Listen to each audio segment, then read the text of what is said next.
welcome back here on Prime Morning. It's time for us to talk sports, and the man who's got so much love for sports is here with me in the studio. Nat is joining me this morning here on Prime Morning. Nat, I hope you're good. I'm great. Good to see you, man. Good to see you. It's been a while. And a belated congratulations on the win, that Barcelona recorded over, their amazing stuff. Yeah, sure. We're a good team. We're a better side. And there was a disallowed goal, Well, not just disallowed, there was a reason. Yeah. It was an offside. I was just kidding. But we love it. Now we're looking forward to getting Messi back, which is something that the PSG team is making it quite simple for us, because the treatment they're giving to the superstar is not really one that he deserves. And is it more of the inability to succeed in the UEFA Champions League that is pushing this? Is he the only person who's playing the PSG team? No, but PSG, you see, PSG have Are achieved... we the only people who are playing football? PSG... don't make it look like Barcelona is a bad team like the way people are making it look like. Do you remember your lessons on Maslow's need theory? Mm-hmm. Okay, so at this stage, PSG are looking for self-actualization. Mm-hmm. And the UEFA Champions League is what is going to give it to them. Yeah. And they are not able to do it. Yeah. So for Messi, it's about winning, and winning it again. I mean, after winning the World Cup, really, I did not expect that he would have that much. I think that, but now, he should just, take it easy. Because the fans are not helping. Yeah. The fans are not just helping. And you see, somebody that was worshipped like a god, to come to your team and be treated like some ordinary guy. Nah, we don't like that. He should come back to, we love him like that. Yeah, when he comes, he shouldn't do anything. He should just be walking on the pitch. Anyway, but we got some, other things that we're going to be talking about here on the show today. I'm sure you are all aware about the fact that we have a new coach now. Now he's named his squad that he'll be using. Now, Thursday we've got a game. We're looking forward to that. Nat has got some updates on that as well, so we're getting into it. Nat, where are we starting from? Well, the visuals we're seeing on the screen are Chris Hughton paying homage to the Asantehene on this, the last edition of Akwesidai. Akwesidai is a traditional festival that is celebrated by the Ashanti people, marked on Sundays.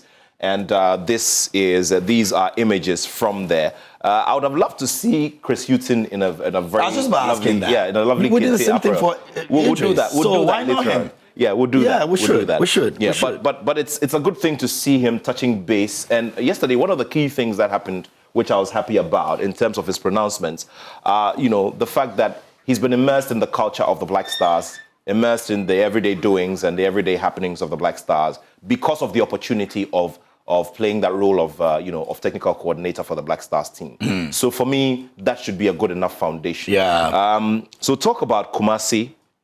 It's very important to also get on the ground and see what's happening. Well, he was in the company of his assistant coach, one of the two assistant coaches, George Boateng there. And I noticed Dr. Mark Addo there. And... a very popular engineer as well. He is one of the Asantehene's right-hand sons. They seem to believe in him. Look at the cheers. And Kumasi, in terms of appreciation for people who achieve and people who have numbers, it's like the American style. In Kumasi, they hype you. They believe in hype. So let's just get down on the ground to Kumasi, in our Kumasi office.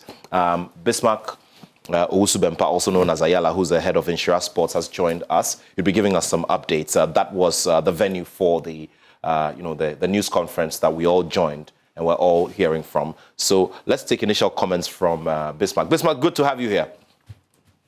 Thank you, Nat. I'm pleased to be here. Great. This is just the beginning of many other interactions we're going to be having as we go along. Now, Bismarck, you were there, you followed the activities. I just want your initial comments about the general delivery, the communication, what Chris Hughton's body language gave you after that set of interactions at the unveiling. I think what happened was the FA presenting Chris Hughton to Ghana through the media. So your first impression about how events went will be from the commentaries about the media after the show. And I think it was very, very impressive. The discussions about the whole event, the answers, the demeanor, the facial expression, the choice of words from Chris Hughton, and the whole organization went very, very well with the Kumasi media. There was no controversy. There was nothing to bother yourself about. He was pinpoint, no ambiguity in his questions. And I think from what I had in terms of the interaction with the other media men who came there, who are the voices of what we are supposed to present to the other citizens about what Chris Hughton gave us that day. I think generally everybody was satisfied, and it was a very, very good event. Well, so we're just giving everybody a good feel of what happened yesterday, and we're doing some analysis around it as well. It's important to get back to a few of the highlights from yesterday's news conference, and then we'll come back to Bismarck Owusu-Bempah Ayala, who's there joining us virtually from Kumasi. So, KMJ, we're going back to what happened yesterday, at the news conference in Kumasi.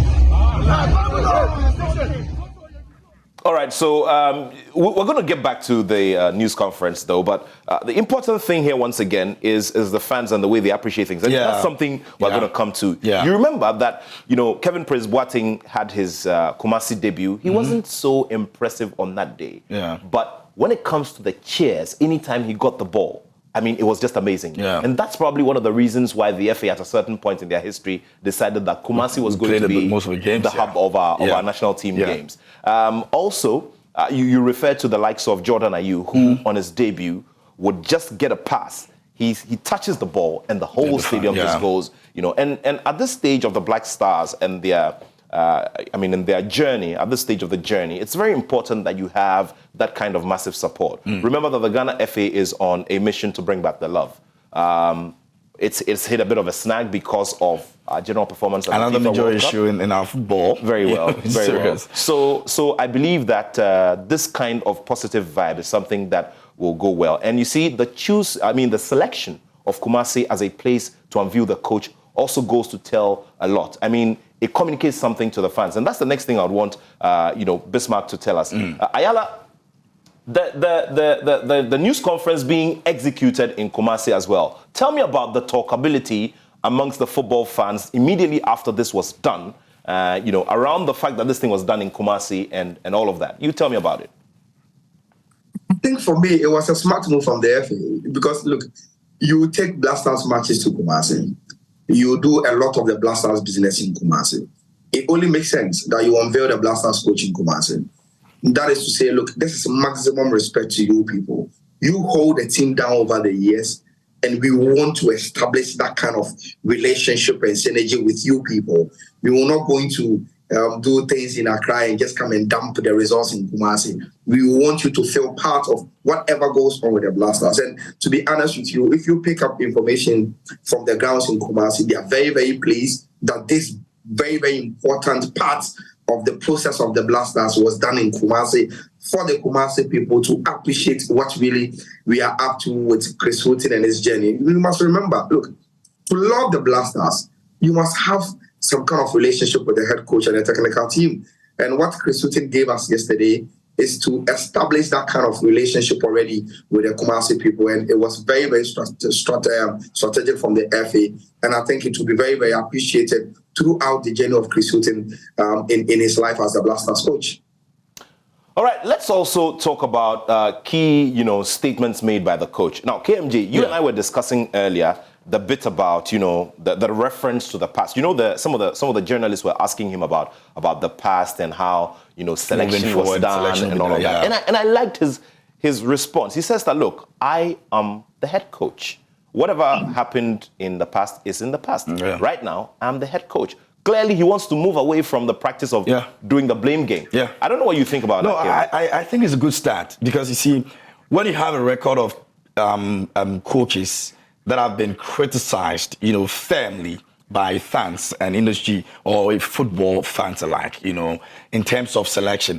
When you can critically see that this person does not fit in, but the person is made to believe that you belong here.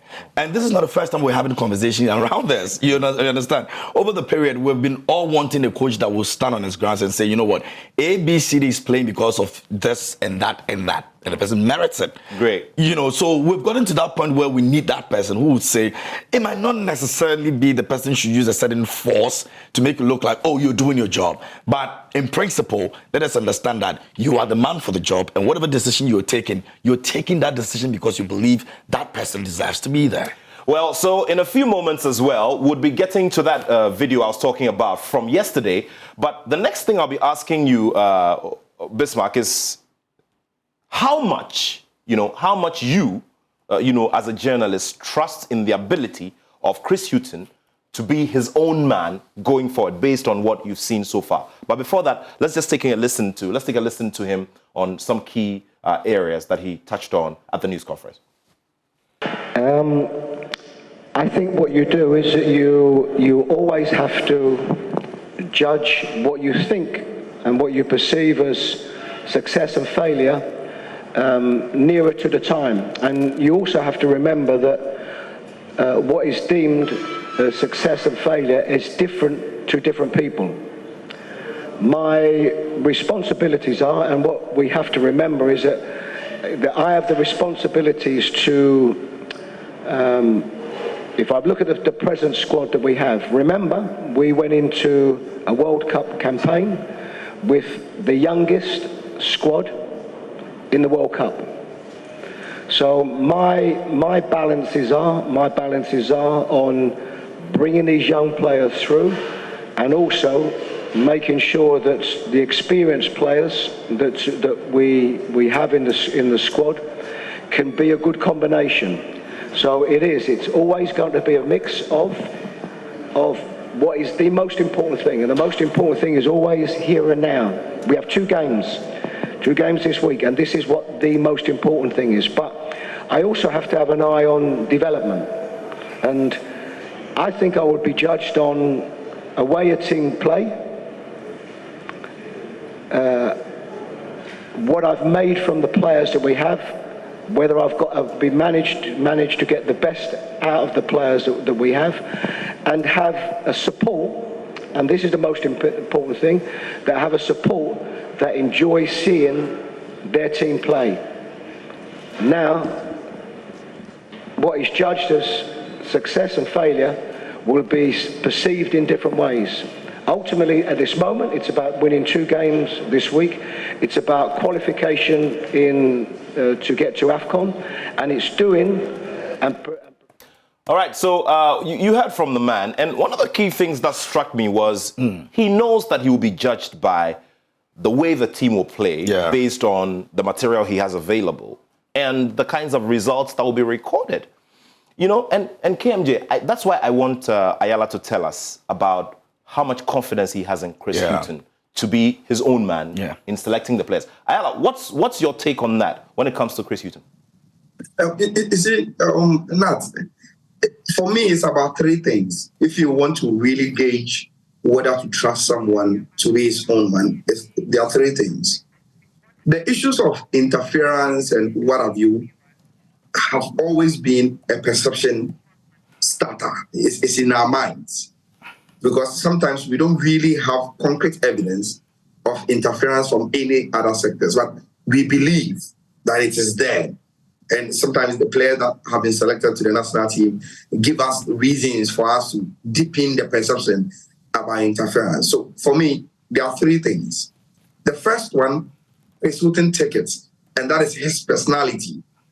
He comes through as someone who has a strong personality, very experienced, quite old, very confident in himself. So his personality alone diffuse your perception that is he someone you can toss around, someone you can just evade in his job and dictate for him and put pressure on him to go your way and not his way. So his personality alone is good enough start for that kind of conversation. Then number 2, the communication. He seems to have a lot of command over the English language. Now let's go back a little bit.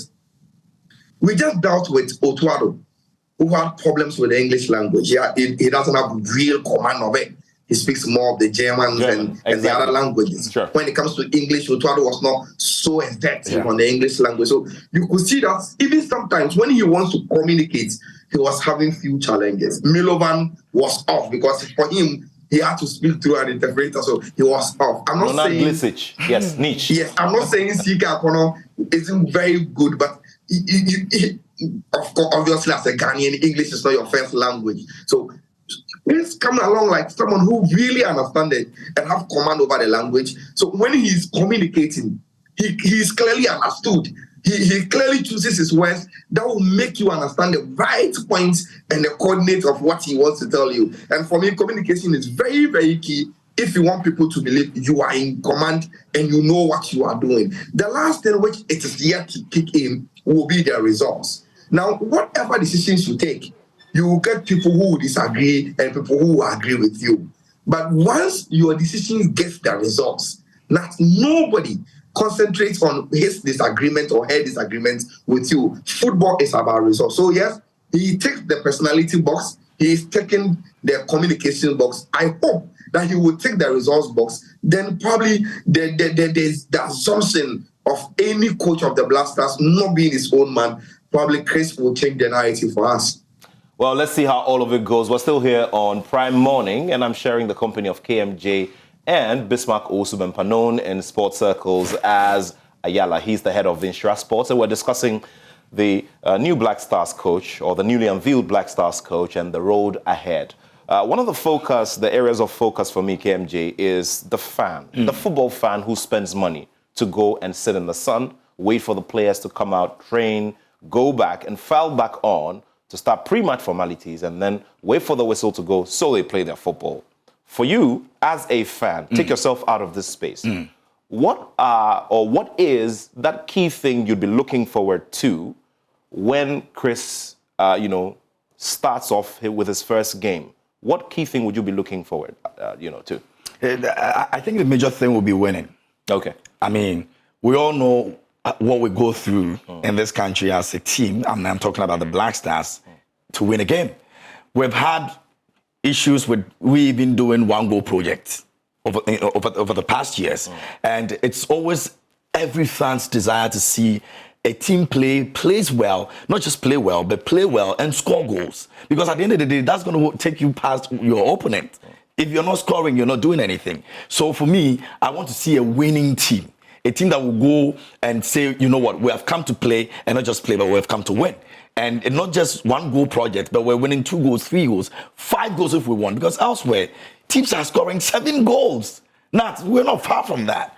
So me as a fan sitting back and knowing that we have a coach now who believes so much in the team. Look at what he said about the guys. They're young, but the way they play, it gives him so much hope that he believes that he can do something with them. If not, I mean, why would you be wasting your time on a team that you feel that will not give you the kind of results that you want? And so for me as a fan, I'm looking forward that our first game, second game, all the other games that we'll be playing, we should have a winning mentality. And not because, well, the Black Stars has never really had a good record when it comes to this, so we're just going to show them that we can also play, and that's it. We should win and win well, And for me too, as a fan, I'm excited about the fact that this is the first time that we'll put a coach out there who actually puts a list of squad he's going to use for a match, and every single person on Twitter, every fan that loves the Black Stars is commenting positively about it. We've not had that for the longest. There are team lists that you bring out, and we start doing calculations. But this one, why is this one there? And I'm talking from the normal fan point of view. Yeah, I know. We'll go on social media and speak our minds. Why is this person there? We know this person is injured. We know this person does not belong there. Why is that person there? Can the GFA explain?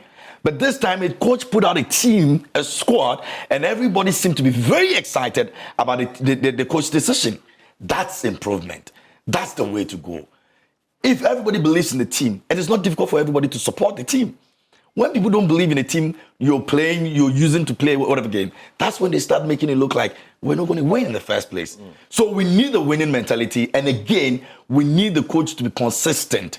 Not that he's going to start giving us the kind of list that we want, and then later on he start bringing the people that we don't want them in. No, he has to be very consistent with the way he has begun in terms of the selection. That is what we want to see. Well, that's what we want to see indeed. And of course, we'll be focusing as well on the squad that has been announced. There are a few changes. One key one of that, Tariq Lamptey unable to make it for this particular assignment because of injury. And he's been replaced with a new kid on the block. 29-year-old midfielder Kingsley Schindler. Kingsley Schindler plays for FC Cologne in the German Bundesliga, and he could just make use of this great opportunity. I mean, and when it comes to those who have replaced or players who have replaced at the last minute, I mean, we can talk about the likes of Anthony Annan. Yeah. Anthony Annan made his break when Laie Kingston got that injury Amazing in 2008, and Ayala, you've also gone through the squad. What kind of game are you expecting the Black Stars to play against Angola, on Thursday afternoon? Considering, all the baggage from the World Cup. I know this is obviously a different stage, but the fans are really eager and waiting to see the Black Stars get back to winning ways. What he brings on board, for me, the first indicator will be to change the subculture of the Black Stars. I saw that with Milo, I saw that with Otuado, and I wanted to continue. When I talk about a subculture, I want to emphasize on the Black Stars that when you sit outside, you have a feel of unity for purpose. You have a feel no man is too big within the team. You have a feel that everyone is trying to impress the coach and trying to show commitment and massive appearance and personality on the training grounds. And he believes that once I put in much work at the training grounds, I will have the opportunity to play, and not that the coach has a template of a first 11. So I will want to see that in the Blasters, a competitive Blasters that opens up the doors for every player who is ready and hungry to die for Ghana and the flag to be given the opportunity. Yes, you see, we went for the AFCON, disgraced ourselves, beaten by Comoros and the likes, went out from the group stages, then came to qualify for the World Cup against Nigeria. That was a mixed feeling. That gave us a taste of what really is the state of our Blasters. Are we bad or we are good? Because we just came out of AFCON and we've beaten a team like Nigeria to qualify for the World Cup. Now, Chris, I was in Qatar. The Blasters I saw was so different from the Blasters that played in the AFCON. But unfortunately, you can lose to Portugal, you can lose to Uruguay. These guys are big guys on the world scene. So the Blasters I will want to see, and I have expectation for, is that Blasters where Chris Hughton says, look, we took the youngest team to the World Cup. Now we have one of the youngest teams in the world. So I will want to see how we develop that Blasters I saw in Qatar. How do we develop Tabaradin Suleiman? How do we develop Kudus Mohammed? How do we bring in people like Tariq Lamptey? How do we get the best out of Salis Abdul Ahmed? How do we get Thomas Partey to play at that level where he has a lot of familiarity around him? He understands the way we want to play. How do we get Inaki to start scoring in this Blasters team? How can we bring Usman Bukari to have his influence on the Blasters team? So these are the indicators I want to see. Young, fresh blood, a lot of prospects and potentials in our Blasters team. We are yet to see them blossom, and that is the job of Chris Hughton and the expectations of me as a journalist, and I believe a lot of Ghanaians. You say the Blasters has improved. You say we've changed the faces of the Blasters. We have new players that excite us, that showed us potential during the World Cup. Yes, we bow out is the world stage. We understand our level there. Now we are back home. We need to prepare for the next AFCON. That is where we believe we can win. So get the best out of the young guys that we claim that we have, who have a lot of potential. Put the So focus on the kind of game you'd want the Black Stars to play. Now, what we see on our screens also are some highlights from previous qualifiers, and of course, Côte d'Ivoire is a place of a lot of history when it comes to Ghana and the effort to win silverware all over again. You do remember the story of 1992. We do remember the story of 2015 as well. And all of these are at the back of our minds as we prepare for this tournament. But of course, what is important now is that the Black Stars need to qualify. And now qualification is also a big deal in our recent scheme of things because of the experience of 2005 when Stephen Appiah, at the time a new captain of the Black Stars, led his charges and were unable to qualify for an AFCON. So, there are so many things to discuss. But in wrapping up our conversation, Ayala, I want you to tell me the kind of game that you'd want to see the Black Stars play, against Angola. There are two things. what I know from Chris is that he is that consecutive person as a coach. When I say conservative, I mean he believes in the normal principles of football. He's not so flamboyant like the Pep people who want to do a lot of things at the same time. No, he believes in the fundamentals. He's just like Carlo Ancelotti. Let's play the normal game, how we understand football. So you are right back, you play right back. You are left back, you play left back. Central midfielder, you play there. His emphasis from yesterday's interaction was to have a balanced team. That is a team that, in terms of transitions, when we are on the attack, we know how many players we want to tread with, and when we are on the defense, we know how many players that we keep in our defensive network to provide a shield and everything. So he's that kind of coach. So much fundamental. He wants to do things as simple as we can so that we can get the team where we want to get to. Now, for us and for the way we want him to play, it's all about getting the best out of our players. We've not gotten to see Thomas Partey at Arsenal in the Blasters. We've seen and we are boasting on social media about Kudus being probably the best African player in the world now.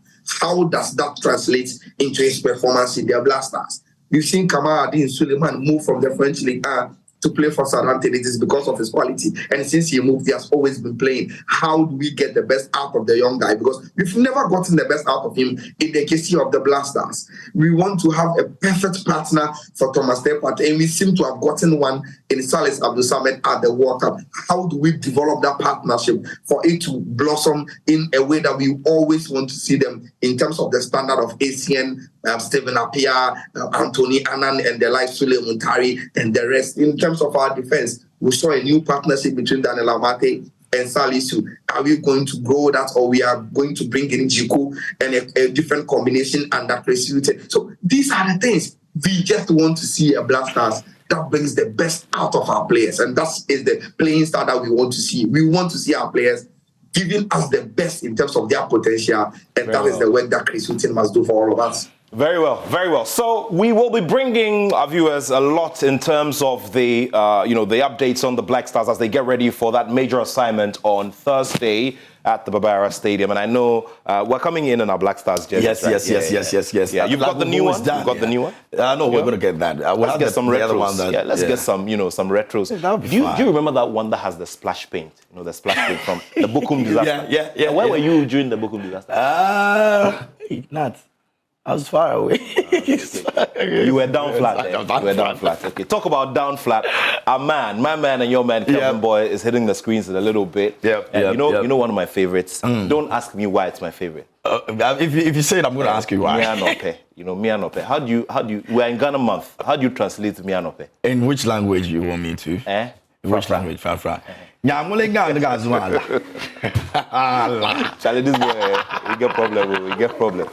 Yeah, so Mianope, the hit maker is here. But Nats didn't want me to ask, but I know why. Lifestyle, but I know why.